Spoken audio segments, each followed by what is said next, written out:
And so now let's welcome Linda Egnatz, President of the Joint National Committee for Languages, to share some updates, and we will then turn the floor to Dr. Margaret Peterson from Stanford University to chair the panel. Thank you. Thank you. My name is Linda Egnatz, and I'm currently serving as the 2023-2024 President of the Joint National Committee on Languages. Typically, we go by an unusual acronym, JNCL NCLC. So we spell out the first 4 letters, and we sort of pronounce the last 5 as a word. So JNCL NCLC. JNCL NCLC is the National Language Advocacy Organization. In fact, we are the only one that deals with language policy and legislation at the national U.S. federal level from kindergarten through 20, so all the way through university and postgraduate programs. So we are there to introduce legislation that will positively impact language education, support multilinguals, and we serve as sort of a backstop when there is legislation that potentially could impede our goal and our mission of making sure that every student in the United States has the opportunity to learn English and at least one other language.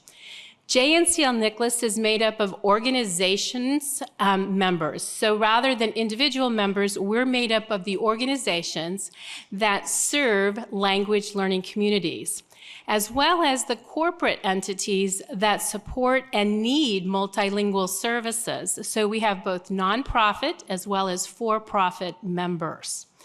What we do is we work on Capitol Hill to introduce legislation that's going to make a difference at the local level in your classrooms. Some of the legislation that is currently in Congress, making its way through Congress, that impacts you at the local level are, for example, the BEST Act, which is supporting funding. This is a new act that will support funding for testing for Seal of Biliteracy programs. Another piece of legislation that's really important is an act that supports, for the very first time ever, the Department of Education collecting data on world language programs across the United States. Legislators and policymakers do not make decisions without numbers. They also don't spend money or provide funding or appropriations without numbers and knowing what the impact and how many people would be positively impacted by that legislation. So that's really important. And then another piece that I'm most excited about is a piece of legislation I actually had the opportunity to co-write, which is called World Leap. And this is legislation that will actually provide professional development, will provide funding, and will provide opportunities to actually begin new programs, expand programs, and in addition to that, be able to create teacher pipelines into language education programs. World Leap is an actual LEA, or Local Education Association funding, similar to what we lost in 2011, which were called FLAP grants. And many of the language programs you know of were started with those funds. So all of that is exciting, but it does require support. So there is a QR code if you want to learn more about how you can become a language advocate. We meet on Capitol Hill. We meet with legislators to advocate for our classroom students. So with that, I want to turn over the important work of this particular panel discussion to Margaret Peterson with the World Language Project, and she's going to be introducing her panelists, and you're going to learn an awful lot from them. So thank you. Thank you, Linda, for giving us such important information about the national advocacy. That's so, so critical. And what we're going to talk about today is California. Yep. We're going to talk about it in a California context. But I have a challenge for all of you first. How many of you listen to podcasts? Can I see some hands? Do you listen to podcasts? Yeah, me too. When do you listen to them? Do you listen to them while you're doing some other activity? While you're driving? Yeah, I see that. So me too. I listen to it while I'm driving. I do a lot of traveling. I'm the executive director of the California World Language Project at Stanford, but I have 7 sites across California, all the way from Northern California down to San Diego, where Eddie is from. And so I do a lot of driving. I also do a lot of running. I'll be running a half marathon in 2 days, as a matter of fact. So that's actually a short distance. That half marathon, I'm pacing my friend who's doing 100K. That's 64 miles. So I'm just running the last 13 with her. It's easy, right, Celia? That's nothing. So here's my challenge to you. Think of this conversation as a live in-person podcast, okay? So just think of this as a live in-person podcast that you get to listen to. But here's the challenge for you. While you are listening to what these wonderful people have to say and the conversations that are happening, please think about one inspired action you can take with you and use in your context next week, on Monday, or very soon. What bridge can you build to partner with an ally to have advocacy for your program, your classroom, your school, your community, in the state, in your region? What can you do? So I'm asking you that as a challenge, and I'm gonna hold you to that. I'll give you some time to think about it midway through, and I want you to share something with me at the end. So are you ready? Are you ready to hear what our lovely people have to say? I'm gonna start with Anne. Okay. Anne is our California Language Teachers Association. There's also a Chinese Language Teachers Association. Right. They're both Different CLTA. Different CLT. I hear you're a Japanese teacher. Yes, I know. What am I doing here? Yes. I lost my way. Wakarimashita. Wakarimashita. Hi. Yes. Hi. I am a Japanese language teacher, but it was Korean language that brought me to California. So. 안녕하세요. Yes. Yeah. My father was studying Korean. Was sent to the Defense. It's called Defense Language Institute now, but in the late 50s, it was the Army Language School in Monterey, and he was there to study Korean, which he did, and then Japanese twice. And my mother came from Japan to Oklahoma, and she was a lifelong teacher. So I think they would both be very proud of me today. And I'm super excited to be on my first podcast. Oh, yeah. But we don't have an audience. There's no one here. It's okay, just us. all right. It's just, all right, just the YouTube camera. Yes, so as Margaret said, my role, I wear, as many of you do, many different hats. And right now, I'm on stage wearing the hat of the Advocacy Chair of the California Language Teachers Association committee, Advocacy Committee. But it's difficult to take the hat off that you've worn for 36 years of the classroom language teacher. That's right. Yeah. And so when you asked me to be on the podcast, I've really been thinking a lot about, these things. And what I wanted to share with you is that lens of the classroom language teacher, whether it's Chinese, Japanese, Spanish, French, Korean, that's kind of my North Star that guides me as chair. And I think that's really important to have that perspective. And so I'm still new in this position. I think this is my second year chairing or on the committee. Okay, so it's my third year on the committee. Wow, what happened? We started you off, and then we gave you the chair immediately. Oh, yeah, okay, all right. That's what happens when you retire. Watch out. You get more stuff to do. But something that it was true when I was teaching in the classroom, and I am in classrooms now working with teachers across the US in a different role that I have, which it's a different hat, but also as this committee chair for advocacy, and especially as a teacher of an Asian language, take nothing for granted. This is really, really important. And that everybody is either an ally or a potential ally that you still haven't converted. Oh, I love that. And I think, give me an example. Well, I'll give you an example of the ally part, or a book. Start with the ally. Okay, all right. So, So you see two people, you see this person, how do you know they're an ally? well, let me give you an example from the CLTA, and especially since we just heard from Linda about, you know, the national, Yeah. okay, which was not a perspective that I had at all as a classroom language teacher. We're all focused on a very micro level, our classroom, our program, the site level, maybe the district, you know, and especially as programs are becoming more and more, you know, there are some challenges, right? Yeah. Program cuts, everybody's fighting for a smaller amount of money. But so we're all focused, and I think this is true of all of you, on how do we grow our program? How do we, so, and that's even more so, I think, with the less commonly taught, like Asian languages.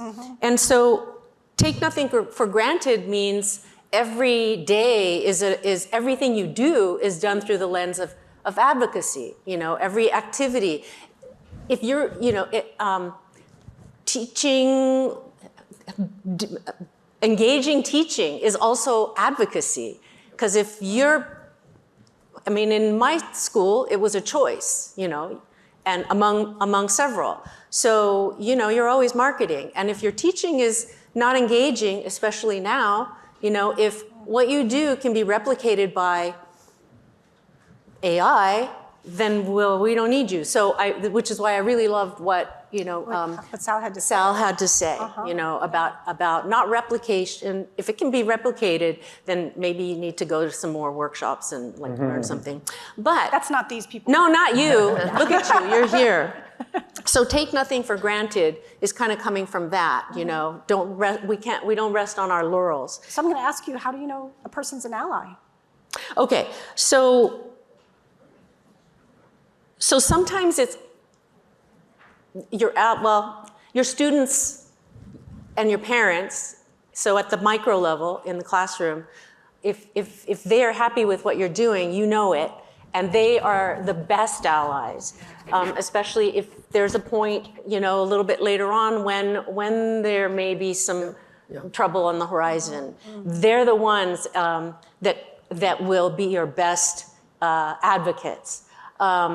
But there are also the advocates, the potential allies that you don't know yet. And this is what I really learned from being part of Language Advocacy Day. So stepping out of the micro, stepping out of the classroom and beyond the district level at the state and federal, and seeing how these folks, like your congressional representatives or your state assembly people, your senators.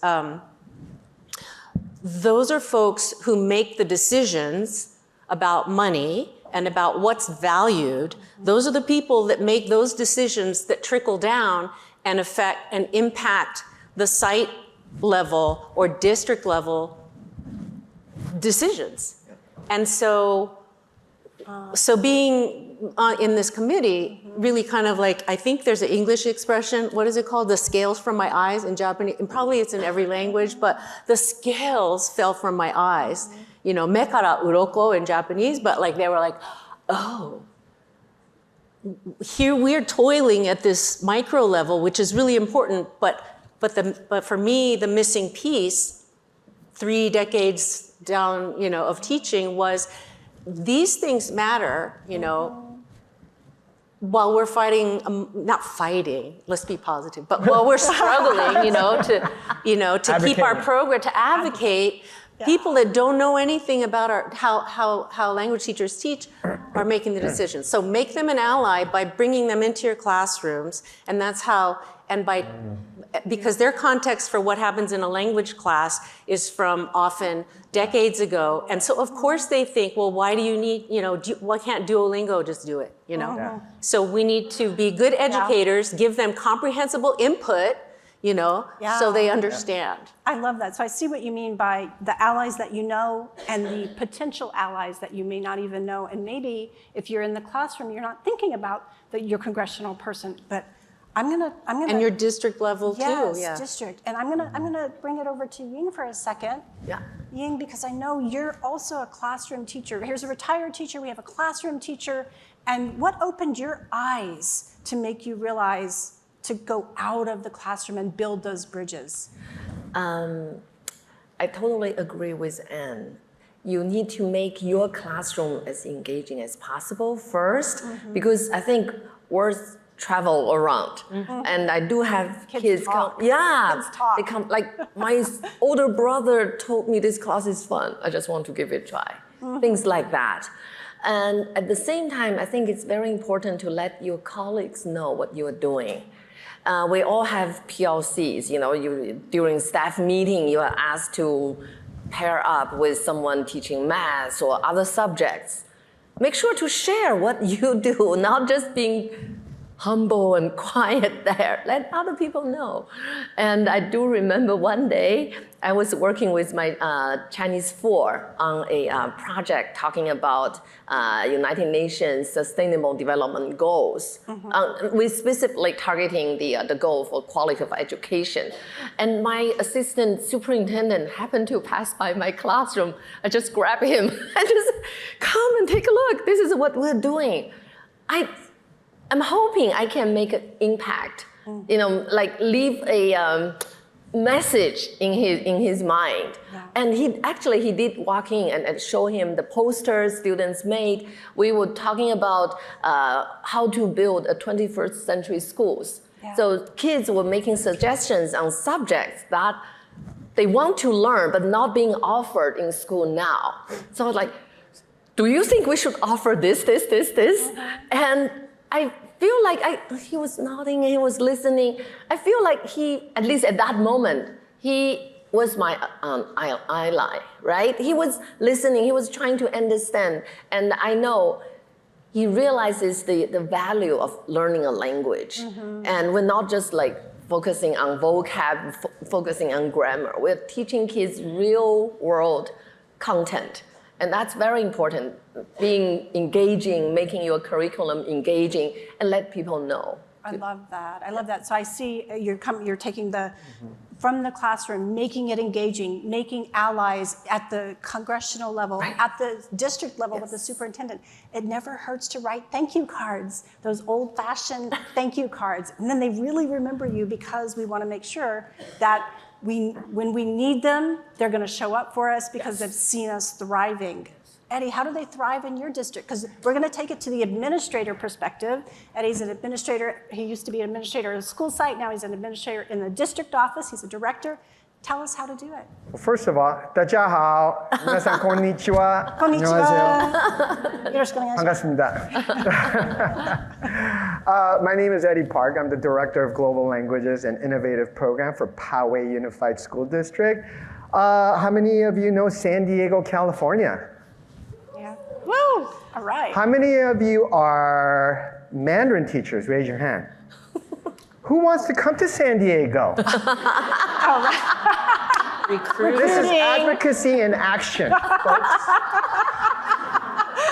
Any opportunities I can get, we'll meet you right there. We'll take pictures together.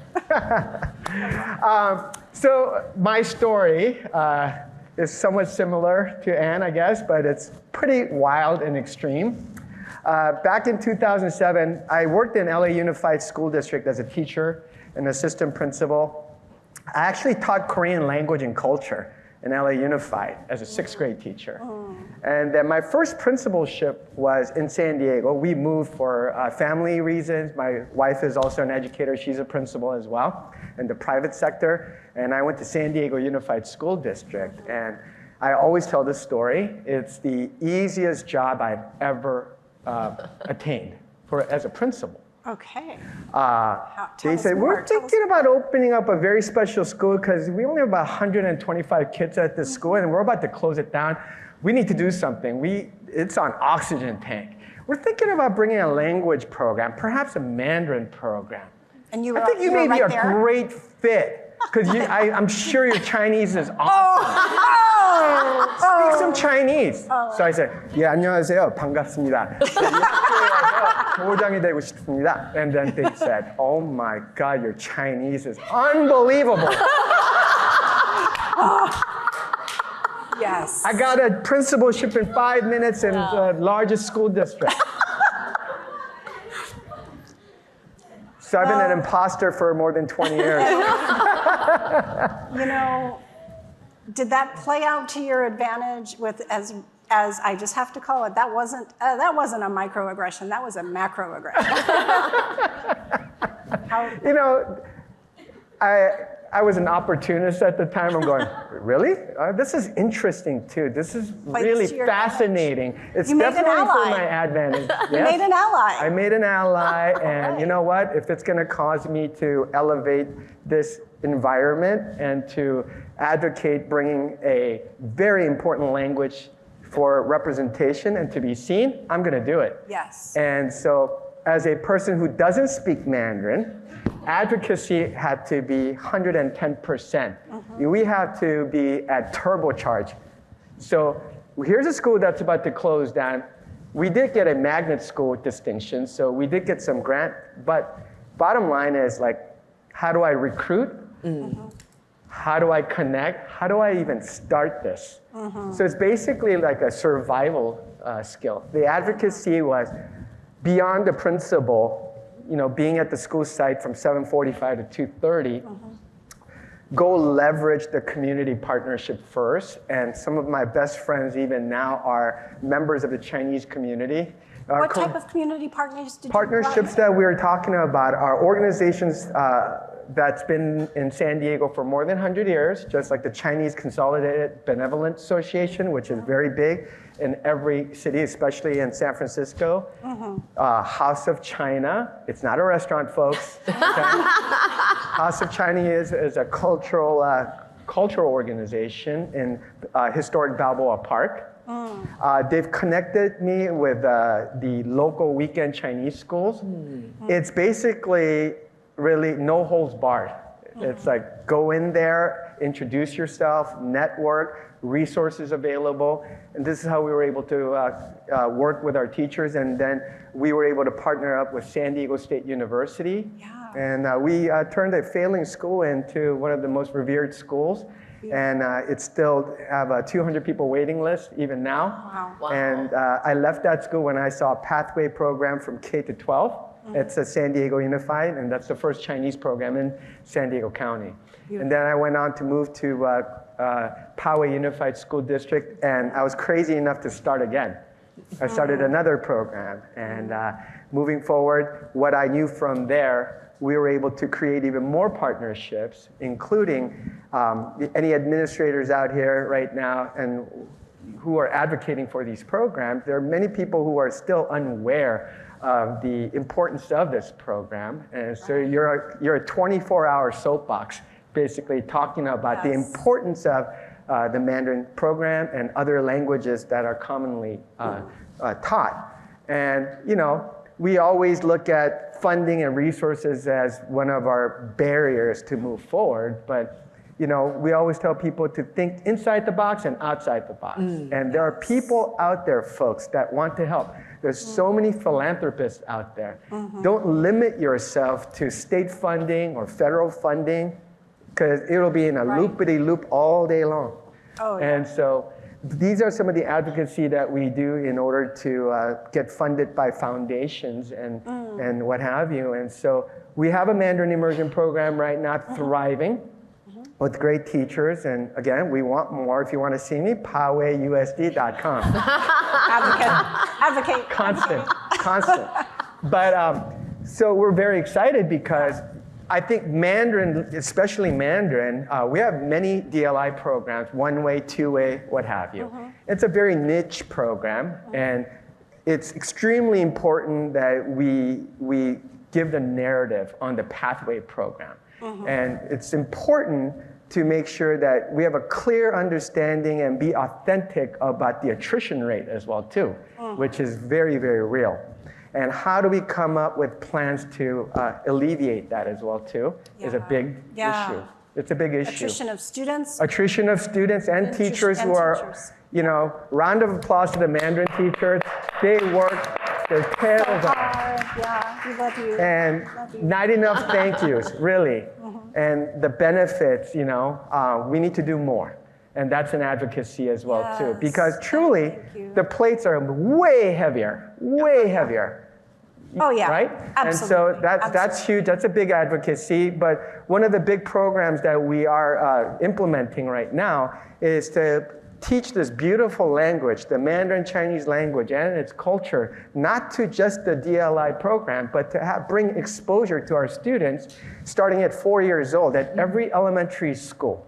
So that we would have an option, more options in the middle and high school to alleviate the attrition and provide additional opportunity for students to take other languages. So thanks to a foundation called the Wong Avery Foundation, we received a grant to fund multiple languages starting at 4 years old, all the way up to 5th grade and creating a pathway. So right now, we're doing Mandarin, we're doing Korean, we're doing Japanese, we're doing Filipino, Tagalog, we're doing Hindi. Wow. It's the first time in San Diego County that we started the Hindi program. Yeah. And the ASL program as well too. And we're looking into Vietnamese next year and Russian. The work that's been done because of that, it's an exposure class. You guys all heard of FLEX or FLEX program? Raise your hand. Right. So we're changing the word foreign out, and we're putting in the word global languages and culture. Yeah. And so with that in mind, we've piloted the program for about 1.5 years right now. And the work that our teachers are doing, we have a band of 10 teachers that go around to every school every day, and all the schools are doing this. So we're making it a part of the DNA, a content for students to receive. I love that. So all of these teachers are advocating. So you've talked about advocacy at the school level with funding. You've talked about advocacy with your community, leveraging funds. Anne and Ying, you've talked about taking it from the classroom, out of the classroom, into the community, at the state level with the legislature, at the district level with your superintendent, building those bridges, going to PLCs, making partnerships with people in your school to do other projects together. What are some ideas that you guys are getting from what you're hearing from our beautiful panelists? I'd like you to turn and talk to your neighbor for 5 minutes. Give yourself each about 2 minutes to turn and talk. What are some ideas that you're having that you could talk about? Go ahead. Professional development time. Let's hear, I want to hear the Yes. volume come up. Are we joining in on that conversation?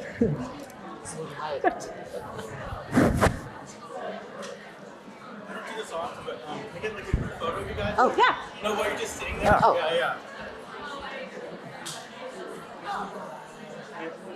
Yeah. I was just seeing, sorry.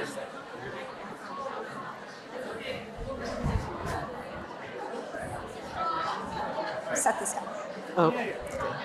Just one thing, so always be cautious when you're holding your paper. So when you're for photos and stuff, like you're waving around. Here, we'll put it over here. There you go. Hi, cheese.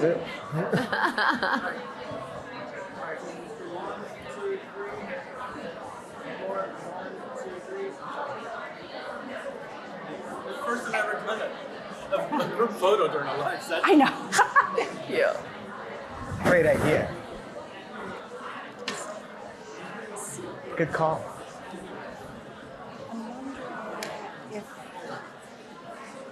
I'd like to hear some of your ideas, but maybe we can do it at the end. Well, like,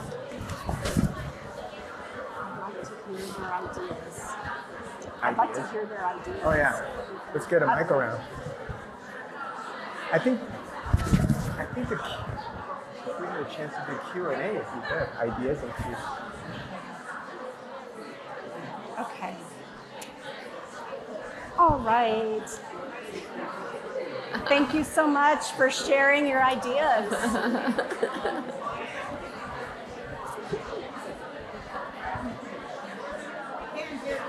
Yeah, you were unmiked. Am I unmiked? Hello, can you hear me now?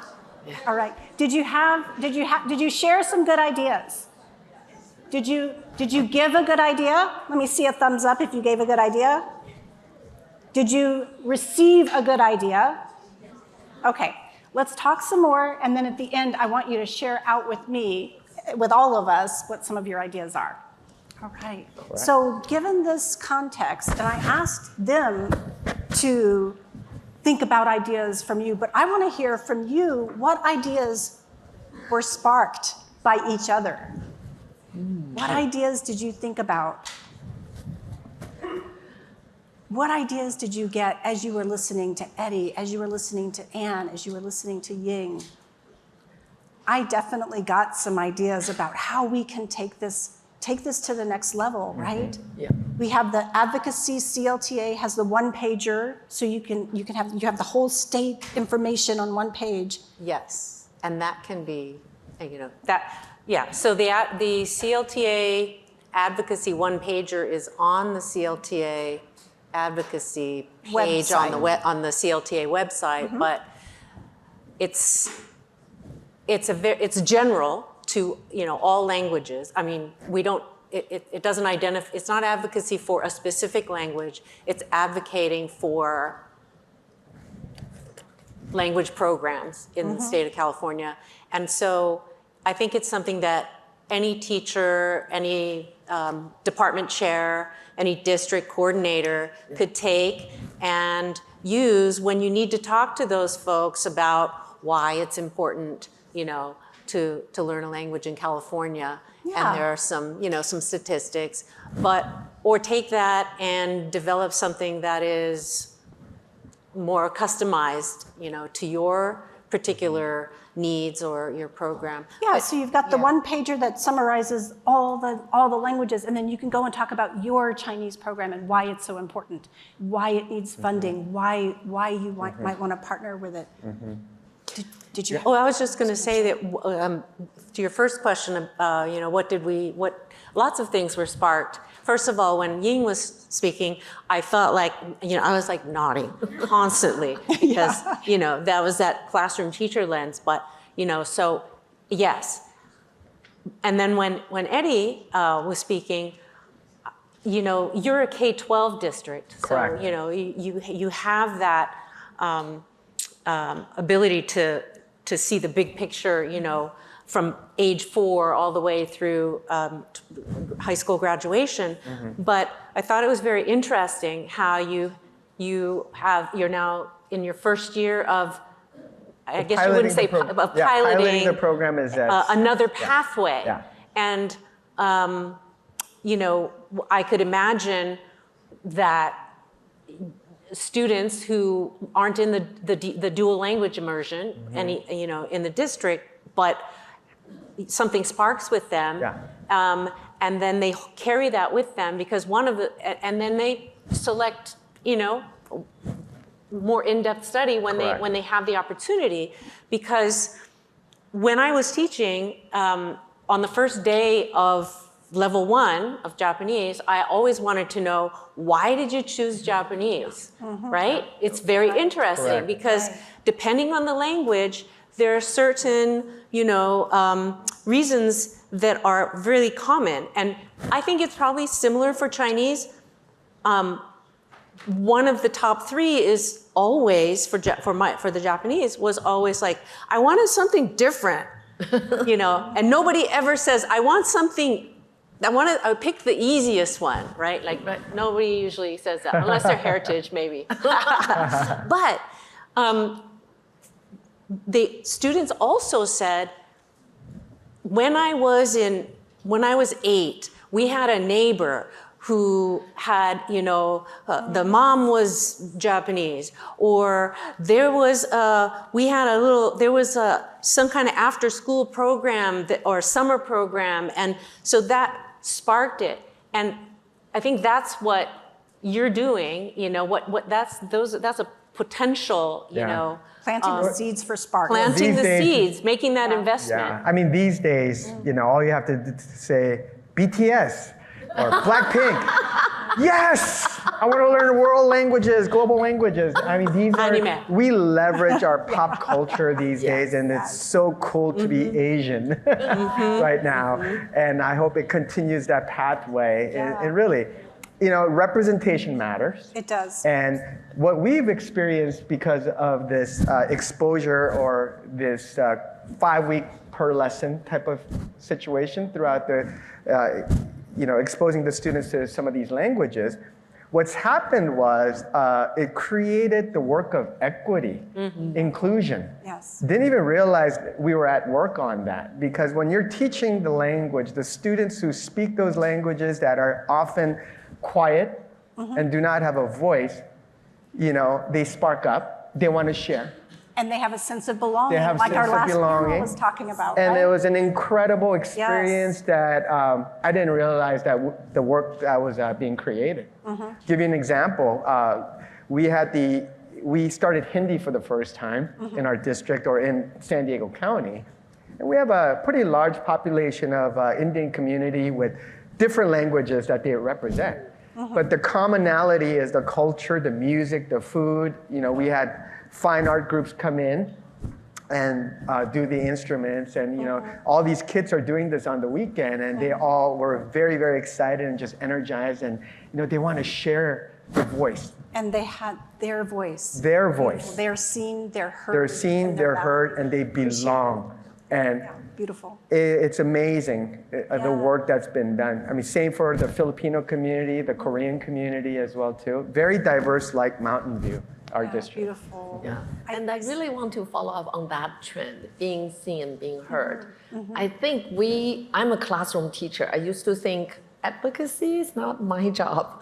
I just take good care of my students. That's it. But think about it. It's your program. You might be the only Chinese teacher on that school site. And if you don't fight for yourself, there is a chance you might lose your program. Of course, we made allies to help us, but I think that your best ally is yourself. So give yourself the courage to walk out of your comfort zone. How to make yourself being seen, being heard. I know in our culture, we're humbled. We just get the job done and, don't create any trouble, that's it. No, I really think we need to do more. 2 weeks ago, exactly 2 weeks ago, just at this place, my school district had its Earth Day celebration. It used to be only science teachers, brought their students to present their work. But this is the first year we were language teachers, Chinese, Spanish. We, joined the event. What did you do? What did you do? Actually, we had a table right there. Oh, yeah? And we presented projects our students did to talk about how to, environmental problems, challenges. Yeah. And it actually was very interesting. A group of Chinese 3 created an idea saying that, we need to give each household of Cupertino, city of Cupertino, 5 chickens. Chickens. So they can eat eggs and they can share extra eggs with the community. We're going to have a car called Fed Eggs. To go around, collect eggs, and send. Oh my God! I know, send to senior centers and help homeless people. All of a sudden, everybody. I saw administrators, science teachers. They just walked to that, our booth and listen. This is the best, we have ever heard the presentation because.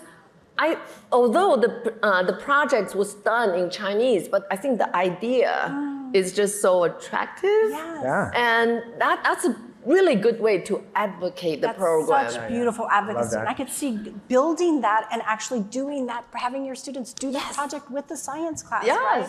Every time I see a FedEx truck now, I think about your students because you told us about that.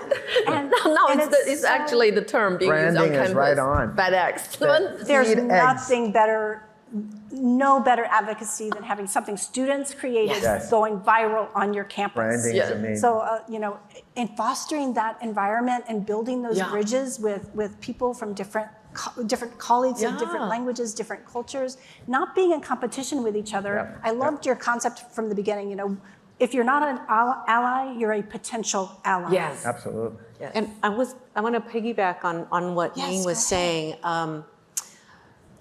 So another part of, I think, advocacy at the site level and the district level for a classroom teacher that we don't often think of, but it makes a big difference, and it's also might push us a little bit out of our comfort zone, especially if we're not native, English speakers or immigrant, is when you're partnering with your colleagues and you're doing these things, it's also important to volunteer for, I know everybody's really busy, but if they need somebody on school site council. Beautiful. Or, we need somebody because as Liz Matchett, our, CLTA executive director, always says, if you're not at the table, you're on the table. Yeah. And we want to be at the table, not what's on the table where other people are making decisions, and when you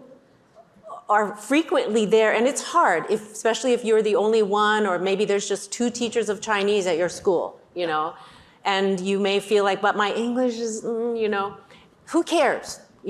Show up. Yeah. Because you begin to be seen as, you literally are seen, but you're seen as essential.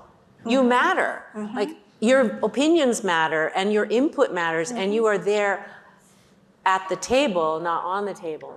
And when a principal thinks of, who do I need somebody for this, they'll think of you. Yeah. And then once they start calling on you, you become essential. Yeah. Right, Eddie? What were you saying? No, absolutely. Yeah. No, I mean, as you say that, and we encourage our teachers, we have to be aware as school site leaders to leverage, again, the teachers that you talk about and give them the opportunity to do so. And best way to do that, obviously, encouragement, and give them that energy that you are able to do this. Come and join in the table, like you said. Join the table, and your voice matters. Yeah. Your representation matters. And that's the leadership's job to do, to go out there and stand behind them. And when you say leadership, I love that, because you're saying that from a school leader perspective, Absolutely. A district leader perspective. So whether you're a school leader, a district leader, you're a leader in your classroom, you're a leader of your community, that you are a leader, and that matters. We Correct. Want to hear some of your ideas. Let's open. I see. We have mics. Here there you go. Can you share something that it has sparked your interest by listening to this podcast, this live podcast today? We want to hear some of your ideas so that we can share amongst each other, because this is about advocacy, and you have the opportunity now to share some advocacy ideas of your own. What ideas do you have? Go ahead. Yes. There's a couple. Yes. Thank you. Thank you. I'm the first grade teacher, but I always have questions for, like, especially AD talking about that culture was the language essential elements for learning language, especially to the advocates about the language. Because this morning I heard about Khan Academy talking about AI. I'm just thinking about the elements of language you can really done by the AI, that they can teach a skill, that kind of basic grammar stuff you can self-learning. But what AI couldn't do is the cultural part, the human part. So I think I got a spark from AD that's important for being a teacher, especially a language teacher. You are important because you are the cultural ambassador. You are not just simple language skill teachers. So that's what the biggest takeaway for today. But I do have a question for Anne and Eddie. How do I create a job? Because both of you have been talking about that existing job and how teacher can advocate, be seen with a whole institution. But my question is, I have tried to look for a job, try to relocate in California, but kind of democratically more non-Asian population occupied. I have a hard time from Goleta all the way to Monterey. There's no high school has a Mandarin teacher language teacher. So my question for you, how do a teacher, they like to relocate it in a region? There's no existing job for them. And how can they recreate the job for them, speak up to create a job for themselves? That's my question for you both. So are you talking about in the public school system or private school? Public Public or private? Or both? Both. Okay. Public. Yeah. So you probably have let me share my thoughts, and then I'm interested to hear what the district administrator has to say about this. So I think I can just share the example of how a Japanese program started at Los Gatos High School, which is where I retired from. I taught other things, but I came after I think it was 2 or 3 years before I was actually hired. There were advocates in the form of students, mostly students, who really wanted, this was like, I think the late 90s, right? Because I started the program in 2001 there.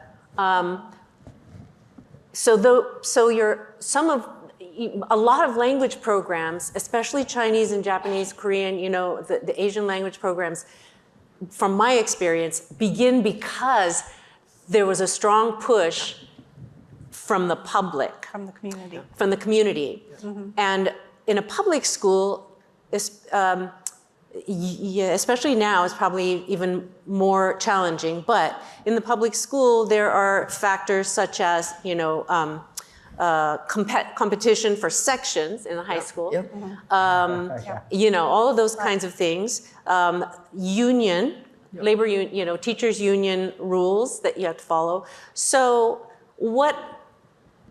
And if you're beginning a program, if a district is beginning a program, it's usually because some group has pushed for it in the community, in the district. In other words, the people that vote for board members, constituents. Yeah. Mm-hmm. But it almost always only begins with one class, right? Let's say a class of Chinese 1. That gets your foot in the door. And then you build. Mm-hmm. So what helps is, this is just, I came with other credentials. I'm also credentialed to teach English and social studies. So I was hired to teach one section of Japanese because the district wanted to see, well, we don't know how this is gonna go. We have French, Spanish, Italian, German. Yep. I don't know about this Asian language, but the parents are kind of noisy about it. So yeah, let's do one. But I could teach, so I taught 2 sections. So if you could get credentialed in something else, and you're willing, and then there's because there are more, so you find a school that has an opening in some other course that you could teach. That gets your foot in the door. And then you start building those allies and those relationships. After school, maybe you have a Chinese culture and language club, something. Mm-hmm. It's an investment in time, but that's one way. Yep. Well, first of all, thank you for your comment. First of all, we all know after COVID or during COVID, we all knew that person-to-person relationship, teachers are absolutely important. As AI continues to reinvent itself, AI, I believe, does not create guanxi. And so that is truly important. It's a deeper meaning. There's no direct translation. Koreans are the same way with guanxi, 관계. And so that is deep. And so that'll never replace any teachers. But with that said, I get that kind of question all the time. And I'm going to be very practical in the answer. You're right. It's hard to get a single subject Mandarin and try to have a classroom. There's course request forms, there's competition within the school. Mm-hmm. And if the kids are not signing up, your class is gone. And so I always tell our potential Mandarin teachers, okay, your heart is to teach, and your heart is to wanting to come to a school, correct? Well, you need a credential. And with that credential, to be practical and to be marketable as much as possible, I always have recommended that teachers go for the multiple subject credential. Yeah, exactly. Okay. Because a multi-subject credential, you are allowed to teach in the middle and high school. It's not the other way around, right? And you've got to get a bilingual cross-language acquisition development B-CLAT credential in order to teach. So once you go in there as a teacher in multi-subject in one of the schools, let's say it's middle school or what have you, that's with the school district that doesn't have a Mandarin program right now, but right now every public school is gearing towards the California Department of Education initiative of 2030 bilingualism, right? Global California 2030. Right. And so every school is trying to figure out how we do this, right? And so once you get there, you're right. I mean, we started some of our middle school program with what you call Power Hour language and culture program. And we do that after school. And you get a 5.5 extra, what do you call it, a credit, and they take that course. And that's when, oh, we have a teacher on staff who speaks Mandarin. Yeah. There we go. And you're planting that small seed, and it will continue to grow, and it will turn into a final class. That's some of the advocacy work that we're doing right now as we speak at my schools. And the seal of biliteracy. Seal of biliteracy is huge. Raise your hand over there. Evan, when I was assistant principal at Lowell High School, we went to a photo op together, publicly talking about the seal of biliteracy, and he was our student with the seal of biliteracy. Wow, congratulations. For us, advocating for, and we didn't know we were each going to be here today, and we discovered each other, and that was a piece of advocacy that we did together back in the day when he was still a high school student, and here we are. What other questions or thoughts do you have about back. Somebody advocacy? raise their hands. Somebody in the back. Yeah, there you are. Okay.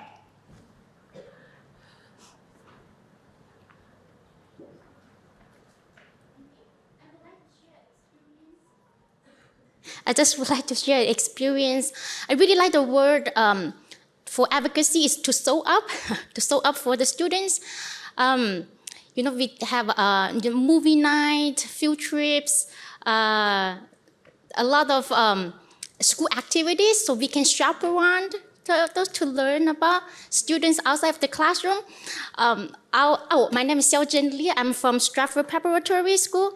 Our high school is new, it's second year. So I remember last year that when we have sport games, athletic games, home games, they say that, oh, we're looking for volunteers to do the school keeper. I don't know how to score volleyballs or basketballs. I learned it from YouTube, and then I volunteered there. Be honest, our girls volleyball lost everything, only won one game, and then this is the second year I also volunteer as a school keeper, and I saw them won more than half of those games. So you see how growth the students, not only in your classroom, also outside the classroom, not only academic, but also athlete. Yeah. So those are the advocacy that you can show up as students' games.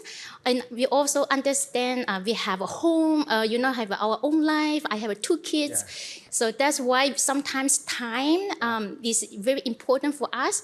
But however, if you're doing something that you really like, and even though you dedicate your time, you made a commitment there, but you also feel that, separate work and life, but also you feel really joy. You find joy from it. Oh, beautiful. Thank you for sharing. Show up for your kids. Yeah. Yes, there's not a better way to advocate than that. Thank you so much. Thank you. We only have 5 minutes left, and we're going to end on time. So I just wanted to share a resource. Please, that's what I was going to ask you. So it's You read my mind. Okay. If you Google AATJ, which is, I'm a past president of American Association of Teachers of Japanese, and one of the things I created a couple of years ago when I was president, and it's on the AATJ website. So if you Google AATJ Advocacy SOS, just note that somewhere. It's the SOS doesn't mean help, help, help. Okay. The S stands for strategies, which many of which we've talked about. Strategies for maintaining a high profile for your program. Strategies to stay strong. Some good ideas. The O stands for opportunities, which we've also talked about. Like seek out those opportunities. And the third S is support, know where to go when you need it. Now this is directed, specifically for Japanese programs, but Across the board. you can apply it, to any language. And I don't think the Japanese teachers will get mad at me, for sharing it. I have one too. It's mine. I put it. So yeah. I have one more resource as well. I don't know, how many of you heard of NABE, National Association of Bilingual Education? In New Orleans. Okay, well yes, it was in New Orleans, and normally about 4,000 people show up for that. It's a multilingual, bilingual education. It's the largest education conference for multilingualism. And when I went there, the Asian languages was minimal. Maybe about 5 people showed up. And the national organization wanted to up the ante and really support the Asian languages, including Mandarin. So I've been asked to be the chair of the API group for NABE, and we want to invite every single one of you to represent your school district, your organization. It's in Georgia next year. It's in Georgia next year. In Atlanta? Or it's in Atlanta, Georgia. Atlanta, Georgia. And we want to see more of you. We want to see all of you talk about your stories at your school and best strategies that we can learn from each other. And that is an advocacy work. We're talking about national level, U.S. Department of Education, American Federation of Teachers. And you have funding opportunity at the State Department level. CLTA Let's show up, awesome. let's go. Let's all show up, Georgia. guys, at NABE. Yes. We'll be there. We're all up? They're gonna go. What happened? It's going to be a tidal wave. It's going to be awesome. I love Thank it. you. The last resource that I want to share with you guys is the 35th annual Summer Seminar for World Language Teachers. We have Japanese, Chinese teachers here. We have so many beautiful strands. Our lovely ACTFL Professional Development Director is one of our keynote speakers. Give us a wave, give us a wave. The ACTFL President will be there. The lovely Krishana Heinz-Gaither, who wrote the Anti-Racist World Language Classroom. This is a way that you can join forces with your colleagues, spend a whole week in the beautiful Santa Barbara, and become strong advocates together to build your better classroom, to build your networks across the state and across the nation. People from all over the country will be there. We want to see you there. I'll put some out on the table. Pick it up. We want to see you in Santa Barbara, so come join us. And we'll advocate for languages together, especially the Asian languages. Yes. Thank you so much. 谢谢。